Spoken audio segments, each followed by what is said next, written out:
All right, welcome to week 8, day 2 of Computer Science 1.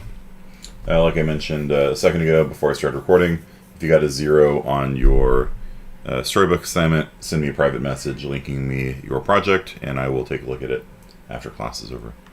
The reason why most of you that got 0s that did it got a 0 was because you forgot to put your name on it, so or you didn't link it to your studio, or I made a mistake, one or the other. Either way, it's not a big deal. We'll get your attention though, that's for sure, because it's the first one in that category, more or less, so it'll drop your grade quite a bit. Okay, so let's hear from you guys. What do you guys think about Facebook? Do you like Facebook? Do you dislike Facebook? What are the benefits of Facebook or social media in general? What do you guys think? Let's hear from you guys on Discord.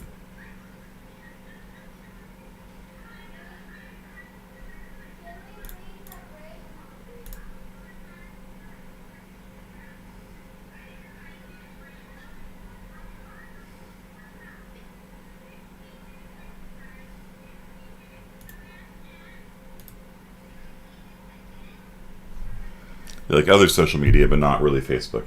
Why? What's the difference?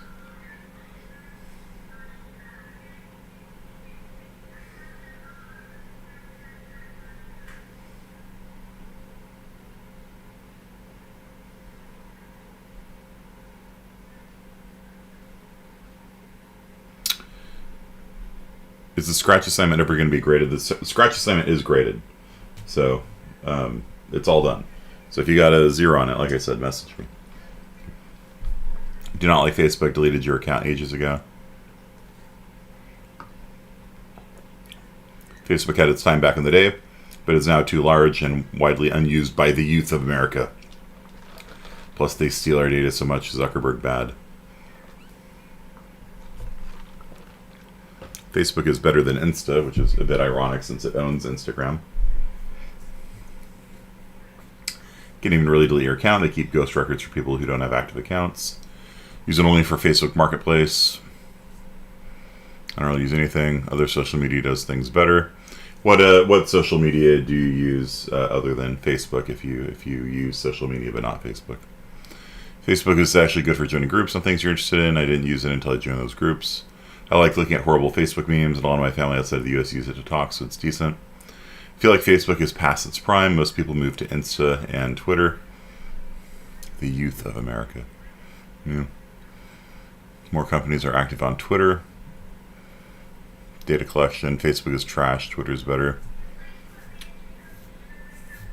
Okay. Instagram is the most prefers different atmosphere. Facebook has lots of mobile games. Yeah. Okay. All right. So overall, the reaction seems to be fairly negative, with some nice things said about groups and the marketplace. So let's try putting the shoe on the other foot and say, how does Facebook help the world?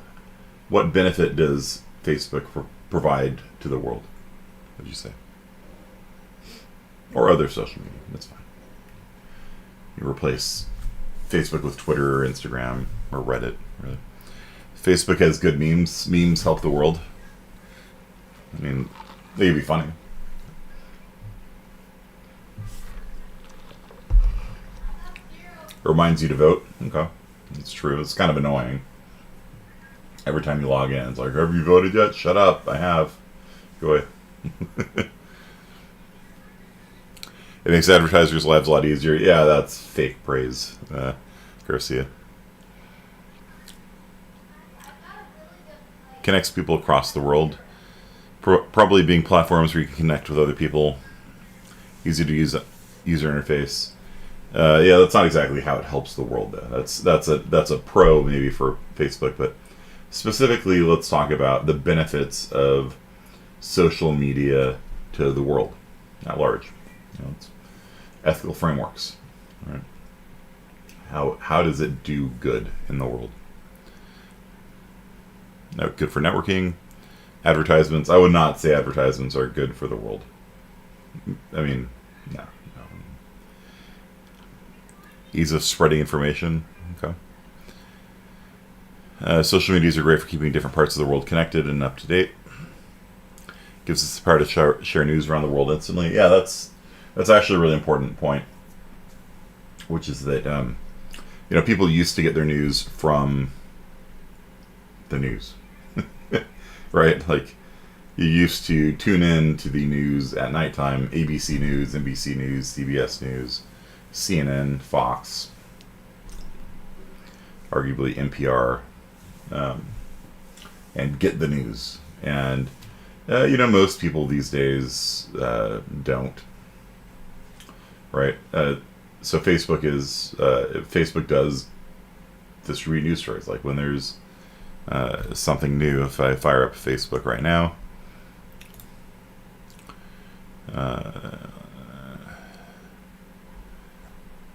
let's see here, advertisement. Somebody on Facebook complaining about our advertisements.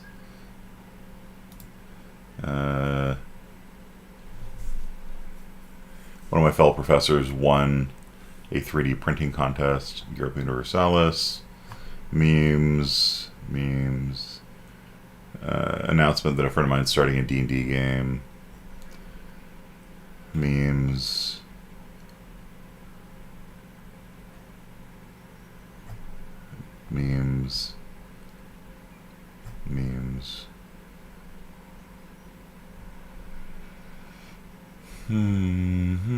political commentary, more memes.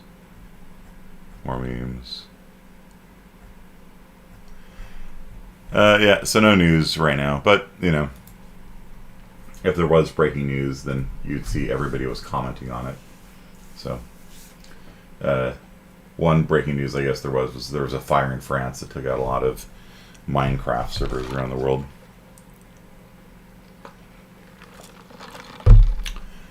So Facebook is an important source of news for people. GoFundMe, sure. Okay. So how does Facebook hurt the world? So is there anything else important that we need to say that they're good for? Networking, or really, like what some of you guys said, like it just is a way of keeping on top of what your friends are up to, right? Like, I'm Facebook friends with a number of my high school friends, and I can just see, they left their job here, they're working here now, they're moving here, posting photos from Michigan or something, So it does, I think, serve a purpose in just kind of keeping up to date with other people, Easy to get word across for protests, yeah, definitely. Harassment and stalking, sure, yeah. That was one of Melania Trump's focus areas. His first lady was cyberbullying. A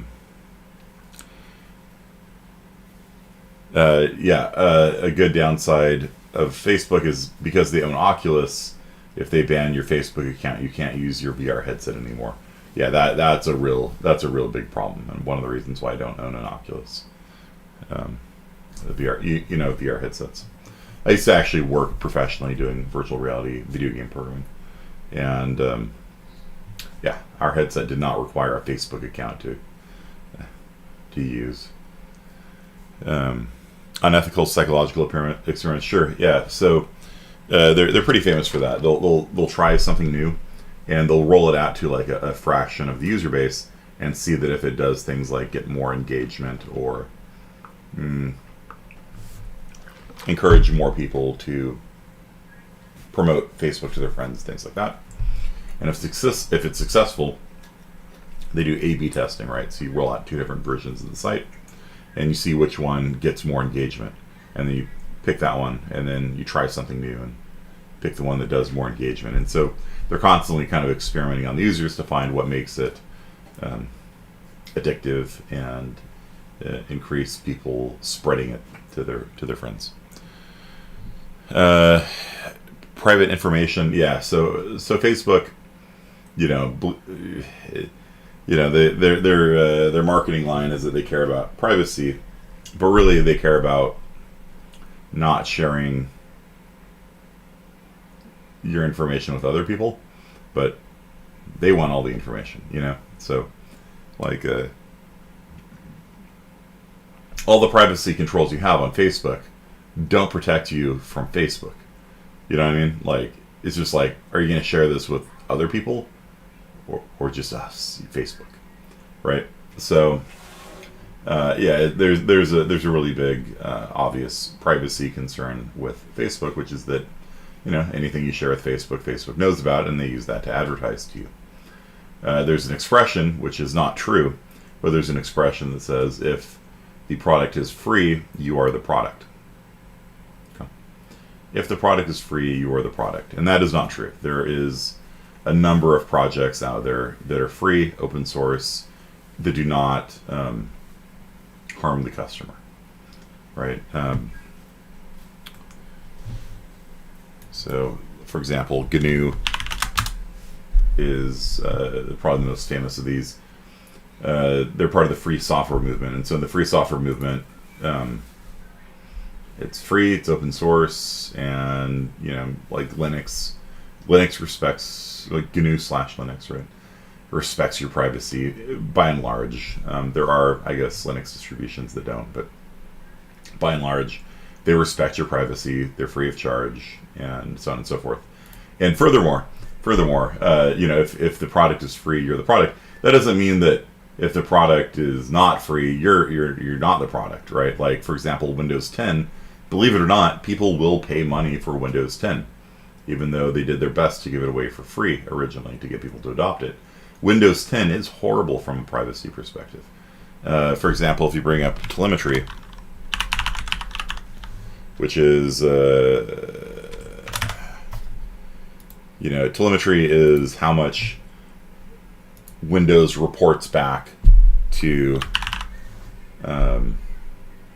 Microsoft. You can see that there is no option to turn it off. Right, there is literally no option in the settings to actually be like, yeah, don't send anything to Microsoft. I don't want you to send anything about me to Microsoft. There's no option for that. It's bad.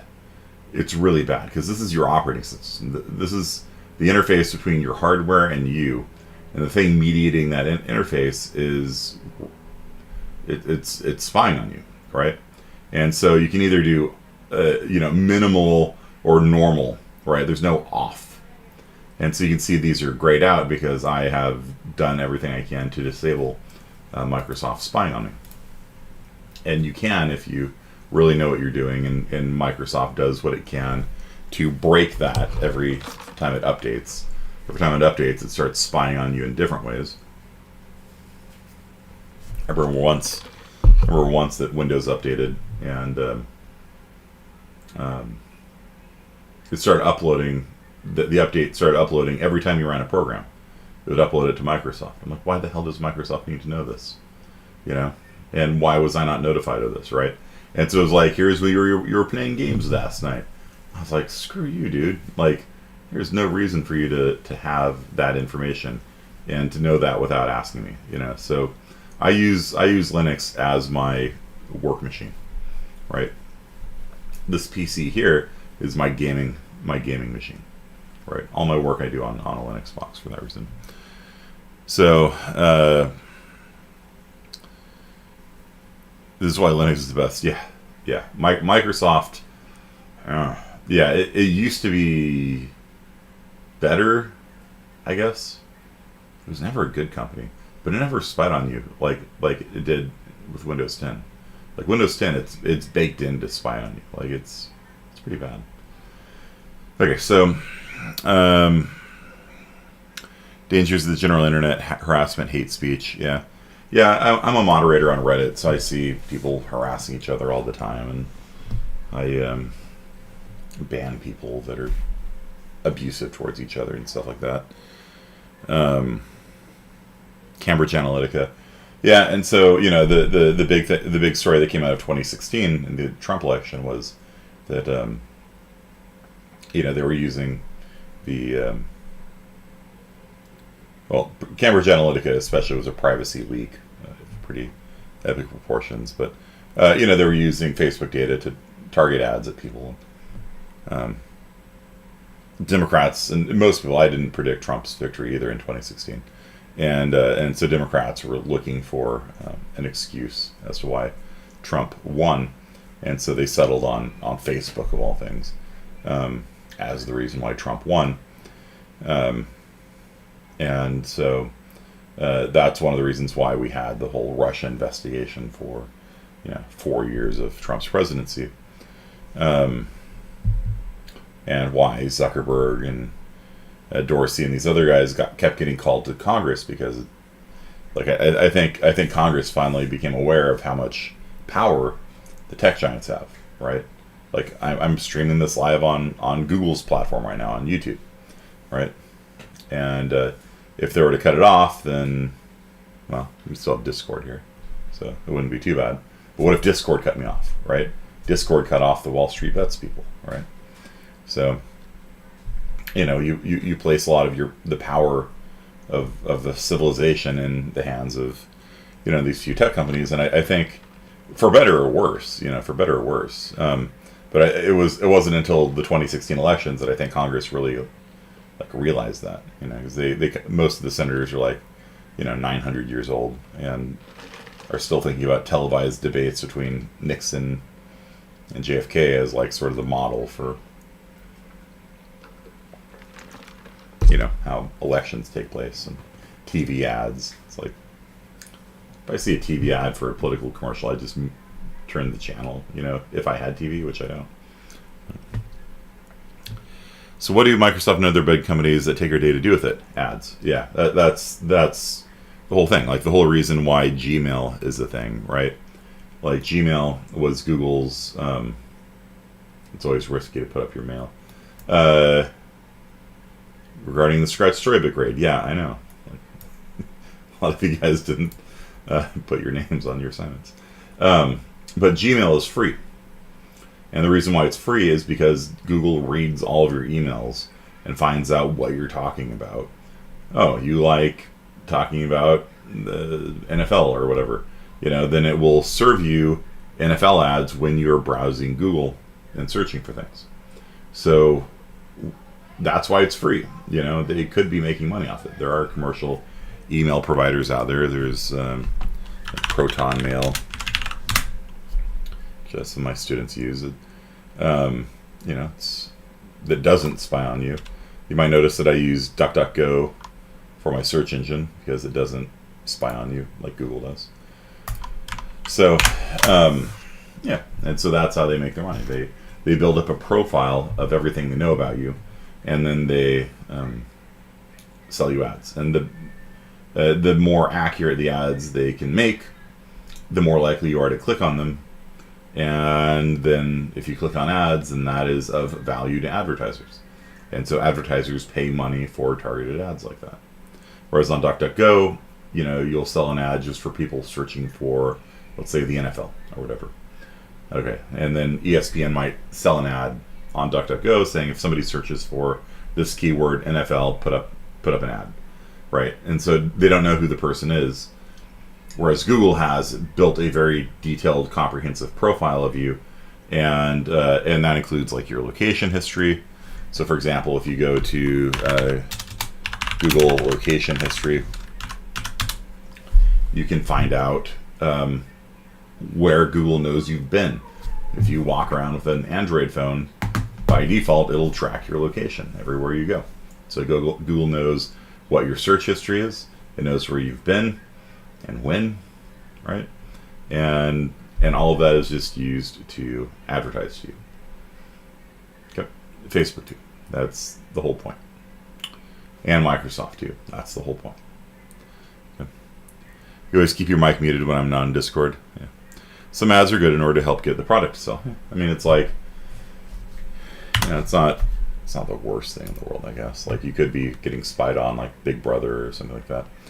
But on Facebook, you can see what Facebook knows about you. So if you go to Facebook settings and privacy, you can do privacy checkup. But that's, again, privacy checkup is more like other people. Like it doesn't. This isn't your privacy from Facebook. It's just who else can see your data, how people can search for you, who can see what you share. Yeah, I don't care about that, right?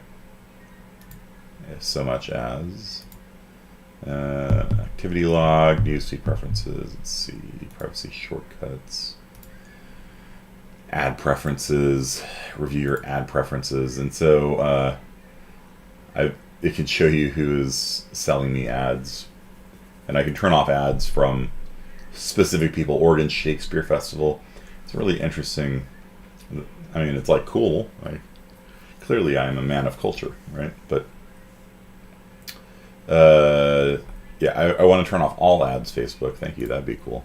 Add topics. So I've turned off alcohol ads, parenting ads, pets ads, and political ads. Cool.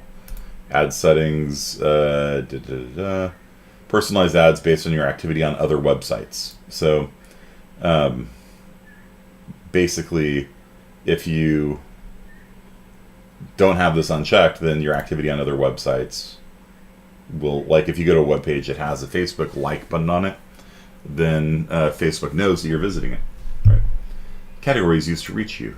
Yeah, I'm turning on, I've got all these things turned off. Audience-based advertising.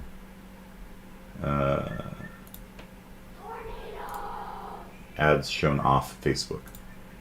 Turned off. Who can see your social interactions? And so if I like something, by default, Facebook will use that to advertise to my friends. Because one of the best ways of getting people to click on an ad is to say that 17 of your friends have clicked on it. Right? Oh, well, maybe I should click on it. So I have that turned off as well. Where is my... I'm trying to see is what does newsfeed preferences, settings, profile and tagging, public posts, where is it?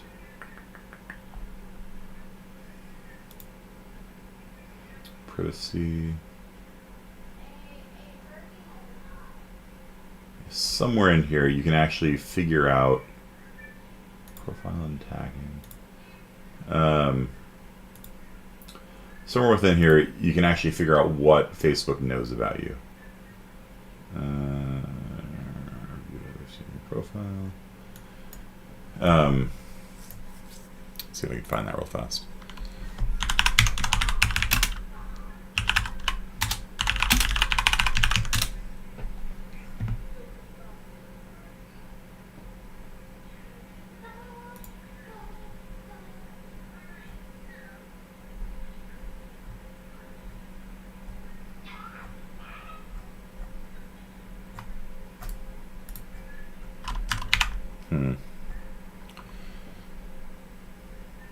I still don't understand the Manscaped ad. They always spam it.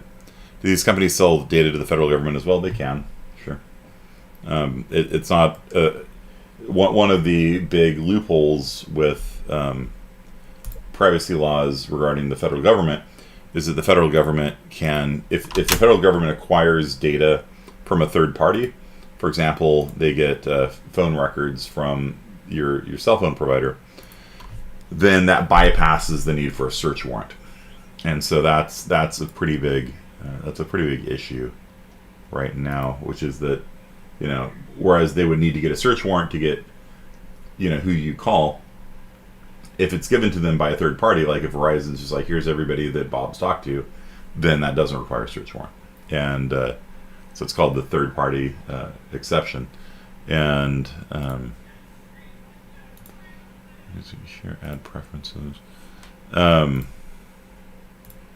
Yeah, and so if they're just given their records, which they get from all the companies, then they can essentially spy on you without restriction. Privacy settings, account security, ad preferences, off Facebook activity, safety.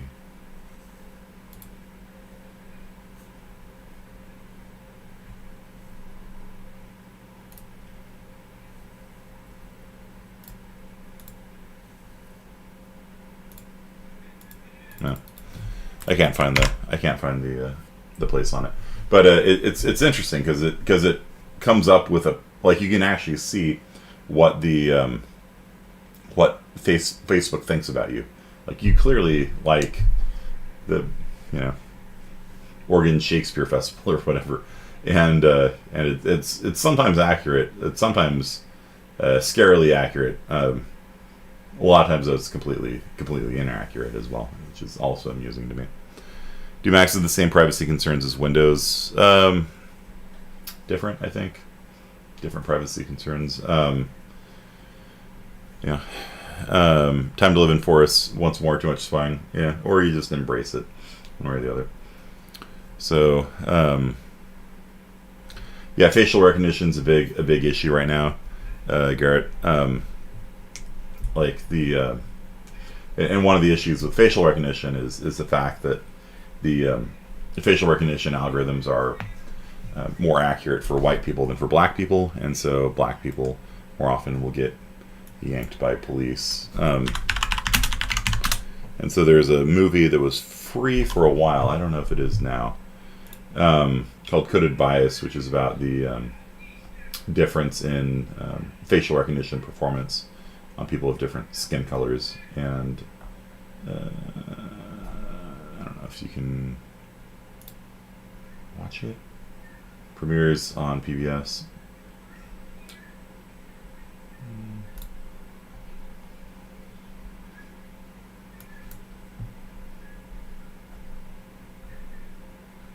I'll probably issue that to you guys when it comes out. I got to see a free screening of it before the semester started. Okay, yeah. So these are, these are concerns, right? It's not even like I'm arguing that you should not use Gmail, right? Like, clearly I have to. It's part of my professorial duties to check Gmail, right? I'm sort of forced to use it, right? You use an Android phone, they force you to use Gmail, which is, in my opinion, a monopolistic practice, because Android, which is made by Google, is forcing you to use a Google product in order to use your cell phone. And you don't have to use Gmail, but you have to have a Gmail account, right, in order to use Android. You used to be able to sign up for Google accounts using non-Gmail accounts, and they don't allow that anymore. So if you had a non-Gmail account, it creates a Gmail account for you. Right? Living in the forest is a good option. It is freeing. Spending time around nature is good for you, like, as far as I can tell. There's been a lot of research on that. And being around greenery and parks and things like that is apparently good for people's mental health. Yeah, and so, their whole thing is like, they want you to, it's that engagement number, like the percentage of time you're on Twitter, you're on Facebook, you're on Reddit, and they tweak their algorithms to try and get you to spend more time on their systems, right? Why is Google Docs free? Why is Gmail free? All of it. If you do all of your word processing on Google, now Google knows the contents of every essay you've written, and they know more about you. If all of your email goes through Google, they've just grabbed all of that data, and they know more about you, right? If all of your accounting is on Google, they know all about you. There is no privacy settings that protect you from that. The whole point of Gmail and Google Docs, etc., is for you to give Google your data for free. That's the entire purpose. The privacy settings are just like, all right, we're not going to allow Microsoft to get access to it. We're not going to allow other people to get access to your accounting information, but we get it, right? That's Google's whole purpose. Okay. Naturalistic fallacy. No, I didn't say it was natural. I said there's actually as far as I can tell, there is a actual mental health benefit to spending time in nature. Yeah. If I just said you should spend time in nature because it's natural, that would be a naturalistic fallacy. But people have done research on it, and there's things like you can look up called like forest bathing and things like that. Doesn't mean that you're taking a bath in the forest. Just means you're spending time in nature, really. And so it's peer reviewed. Okay. Yeah. So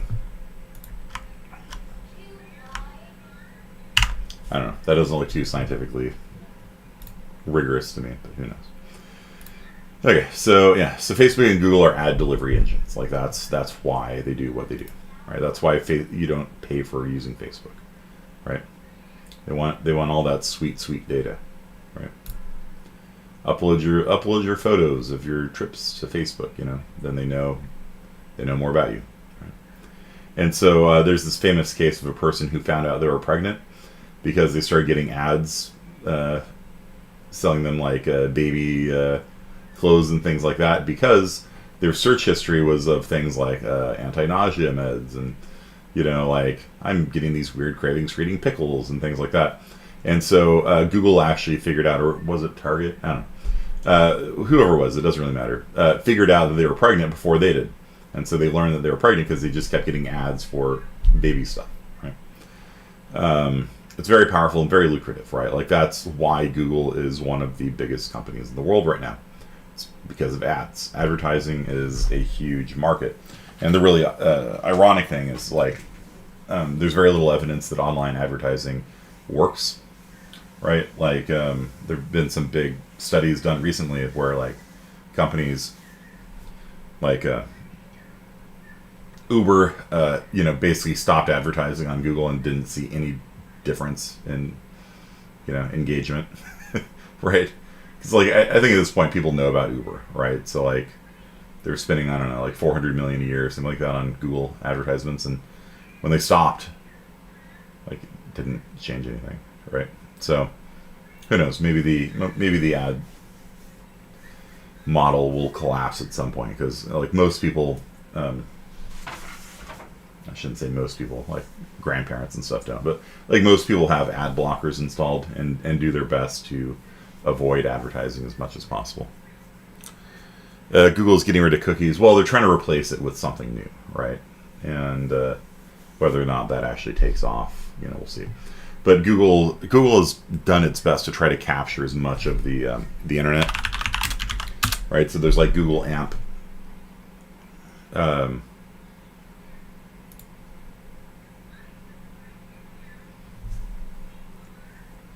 And it's kind of like holding copies of people's websites and things like that. So, they're kind of trying to control more of the internet, things like that. Okay. So, the news feed, there's an algorithm that, Facebook used to just show, it just used to show everything your friends posted, right? And so I used to have my news feed on Facebook sorted chronologically, and it would show me everything that my friends have posted since they posted it, and when I would scroll down and when I'd get to the bottom, and it'd be like, okay, I've seen that before, and then I'd stop, right? And so they got rid of that, so you no longer can view everything your friends post, right? It's really annoying. And so you can have like 5 friends, I think, that you see first, and you'll see everything they post. But like you can no longer just sort your news feed chronologically. Instead, they have an algorithm designed to increase your engagement with Facebook. And the problem with this is that it's tailored based on your interests. It's tailored based on what they think your interests are.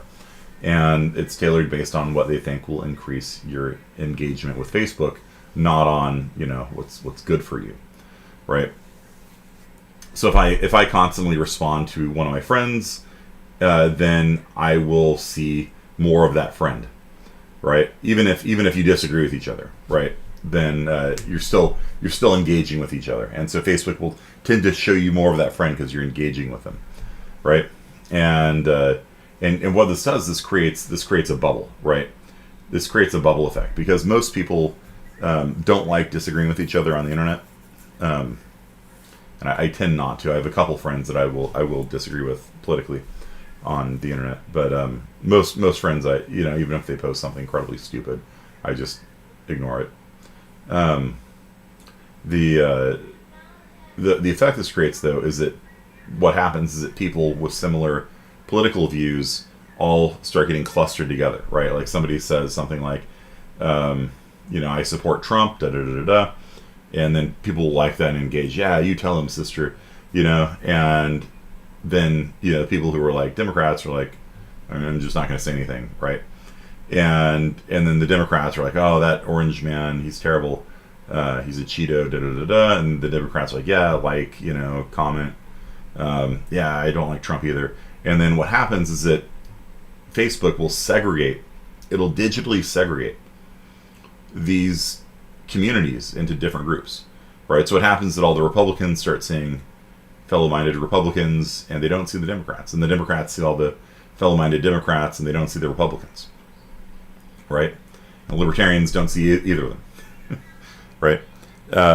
And so what happens is people stop getting news from other points of view, and that is really dangerous.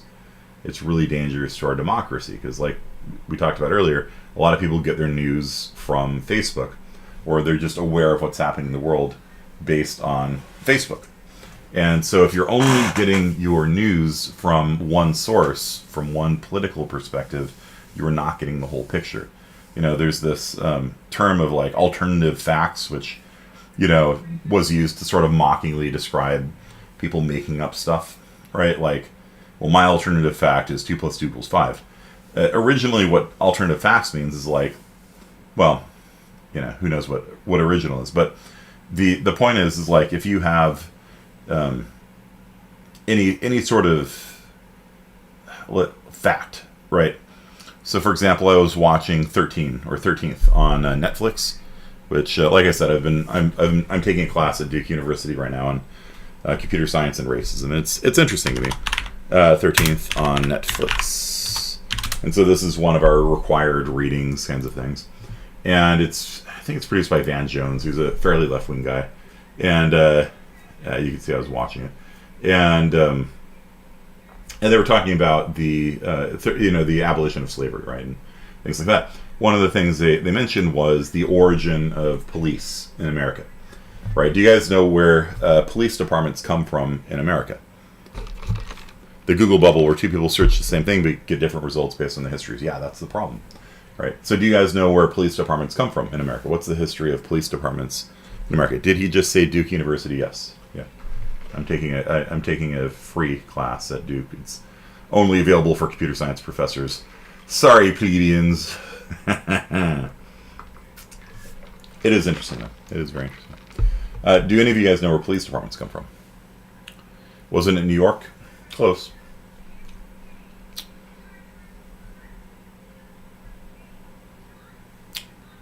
England? In America. Where do police departments come from in America?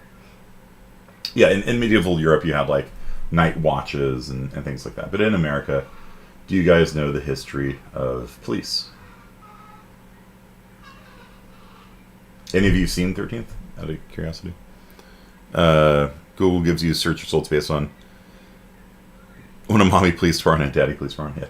So if you had watched 13th, you would know, because they say this is where police departments come from, you would know, with quotes around no, that police departments come from the slave patrols. And so in the South, they had citizen militias that would look for escaped slaves trying to escape to the North. And those organizations morphed into police departments. And so the argument in this, and I've seen the argument made elsewhere, especially within the last year with Black Lives Matter coming to nationwide prominence, although it did exist before the Eric Garner murder,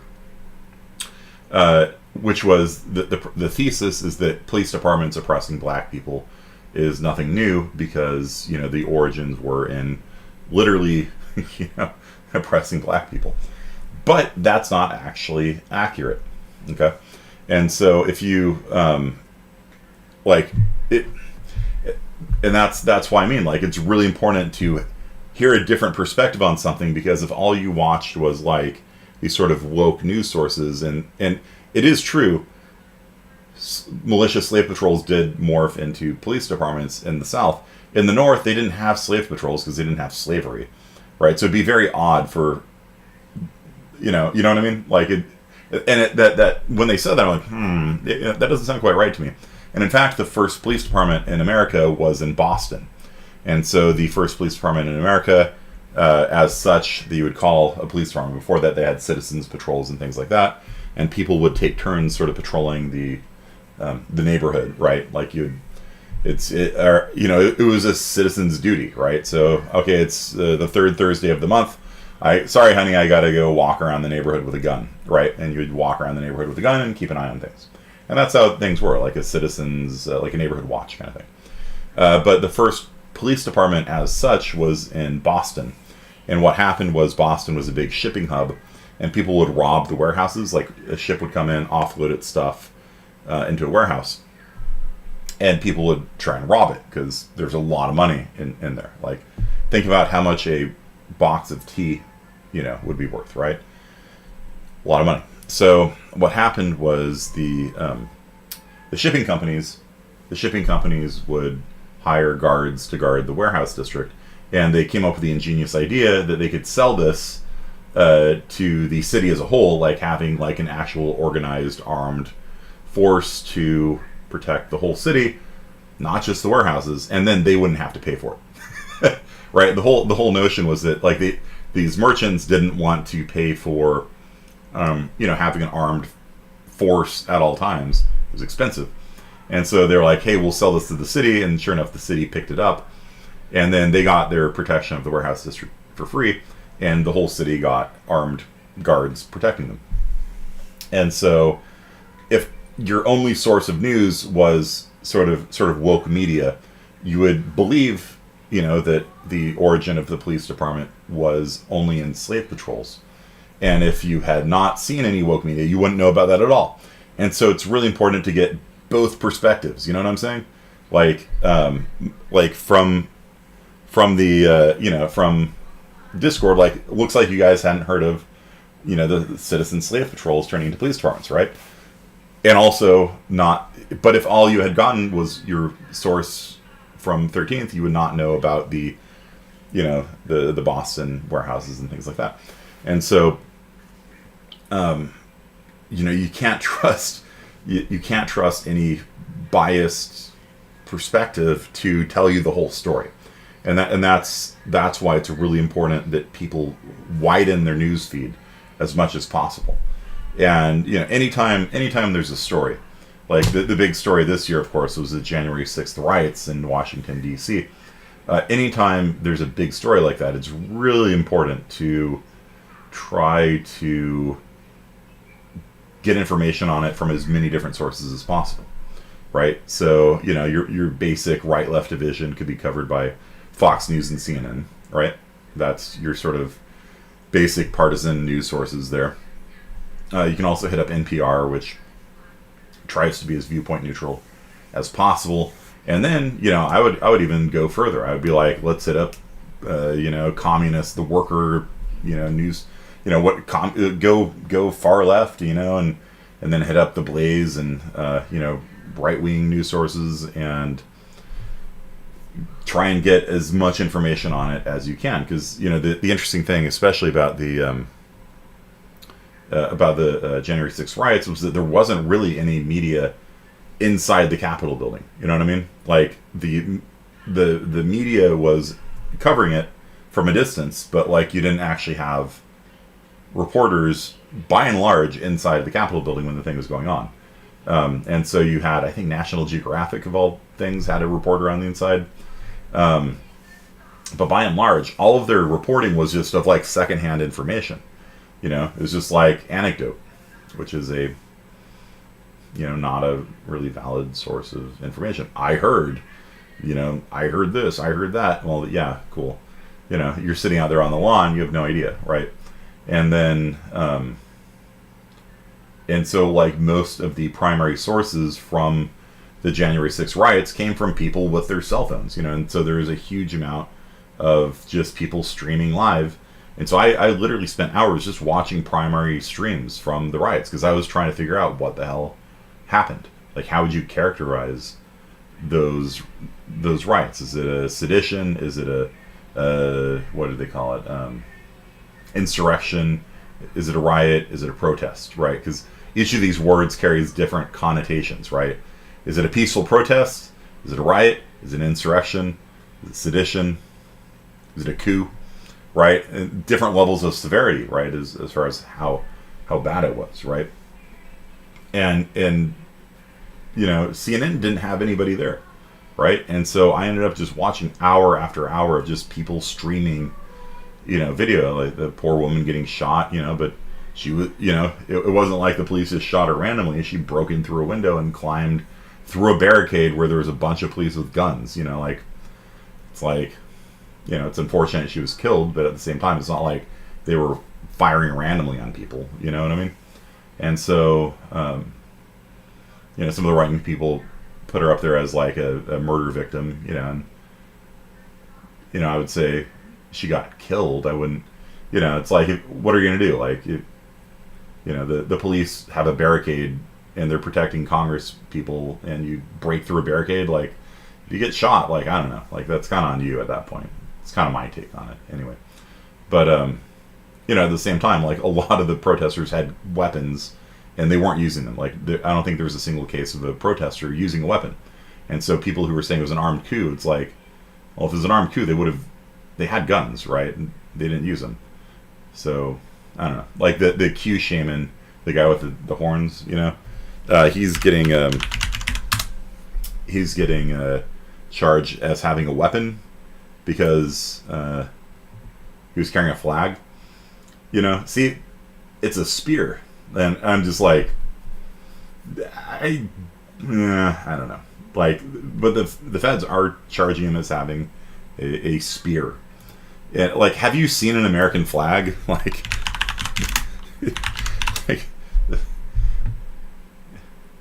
like when you have portable American flags, they have the little spear tip at the top of them. Like, it's just a flag, And so, I feel like really the only way of cutting through misinformation or like actually getting at the truth is to actually do the effort yourself. That looks like a spear, yeah. The epitome of fuck around and find out, yeah. It's like, play, what did they say? Play stupid games, win stupid prizes. Like, if you, try breaking through a window and coming in like a zombie, I don't know. Like, it is tragic, but it's kind of like, seems like a bad idea. Funny how one word can change the way the events are viewed. Yeah, and so that's one of the things I was trying to figure out, is like, what word is best to describe the events of January 6th, protest, riot, and outside, people are just kind of sitting around and chanting and stuff like that, and the police were firing tear gas at them and stuff like that, and I was like, oh, that's not really cool. But then I'm like, okay, well, they breached the barricade and they're running in, so the police were trying to disperse them, and I'm like, okay, it was like I said, I spent hours just watching the events of that day from different perspectives, trying to figure out how would I characterize it, and the reporting on it was kind of terrible, like, because like I said, like, nobody from CNN was there, so everything that they were saying was just like they were just either making it up or they were just hearing about it from other people,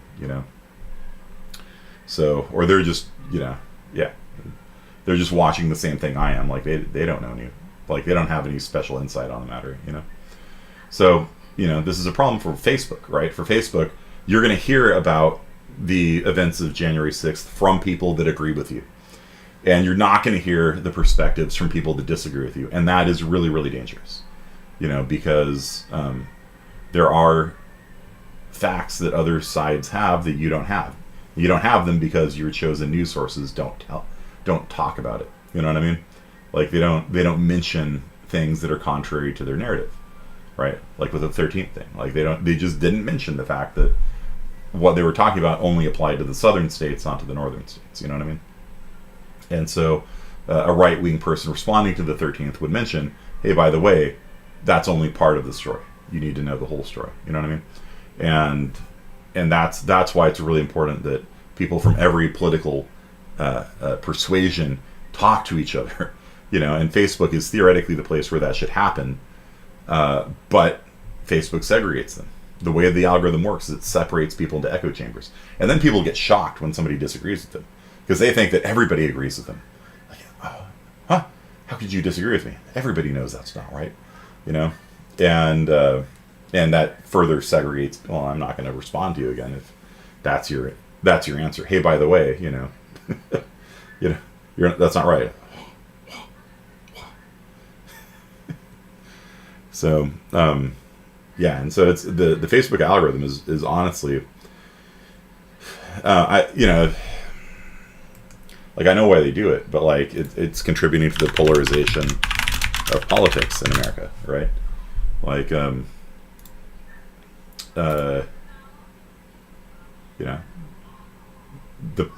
populace is becoming more and more polarized, over time, and you can see that there's a move away from the median.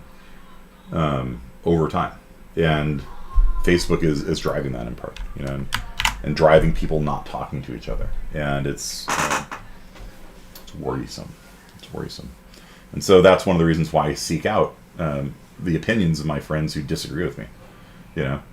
Actually, I don't even know how I'd even characterize myself, because I just try to figure out what the truth is. That's why I'm a critical thinking professor. It's like, I don't really care if these people are on my side or if they're not on my side. What happened? I just want to figure out what happened, man. Like, call me crazy, but like, I just want to know what happened. I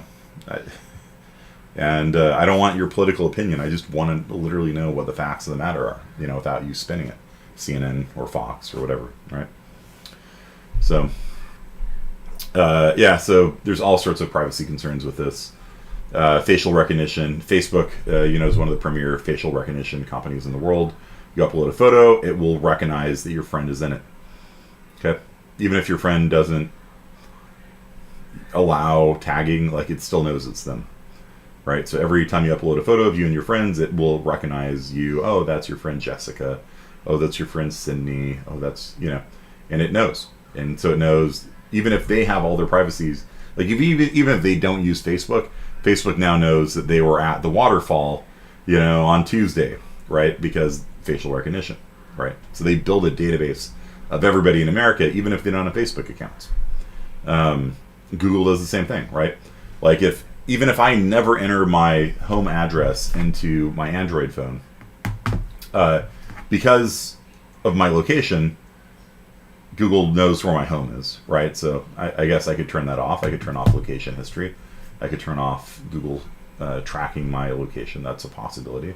But all I need is for my mom to say, oh, Sean, he's at this address, 1234 Main Street. And now Google knows where I am because somebody else tagged my address in it. A friend of a friend's of mine, we've been to Vegas. I kind of vaguely know him. He's an IP lawyer. He's an intellectual property lawyer for Adobe, like Photoshop, that company. And he is completely off the grid. He does not share his cell phone number with people. He does not, like, I have no way of contacting him, right? He'll contact me. And the reason for that is because, like, I can't enter his address or his phone number if I don't know it. He's completely off the grid. And the links to which this guy goes to, like, not have any of his information known to Google and Facebook is extraordinary. It's extraordinary. Like, how crippled he is in the modern, day. So, would you prefer Apple? No, Apple's got its own issues, The NSA, grabs, as long as it comes from a third-party source, the government can grab all that data without a warrant. And then the FBI and other agencies can request information using a national security letter, again, without a warrant. And so there's, even if Google is not actively sharing your information with a 3-letter agency, if they send them a national security letter saying, hey, give me everybody that Brian talked to, then they'll provide you. Send me the contacts that everybody Brian talked to in the last month. They'll send it to him. Right? So there you go. And then on that happy note, we will end class today. Can a VPN protect these things from happening? VPNs will encrypt your outgoing data connection, so your ISP can't spy on you. That's about it. So a VPN just stops like Comcast or AT&T knowing what you're doing. Which there's probably some value to that, but it doesn't stop all these problems with a cell phone, right? I mean, you can use a VPN, but if that just encrypts the communication to Google as Google is sharing every step you take with Google. If you play Pokemon Go, every step you take is sent to Niantic, which used to be part of Google, right? So the VPN provider, I don't think they care particularly. But yeah, they would know where you're connecting from. That's true. So any other questions? I'm going to stop the stream now, but I will answer any questions about privacy until you guys are satisfied.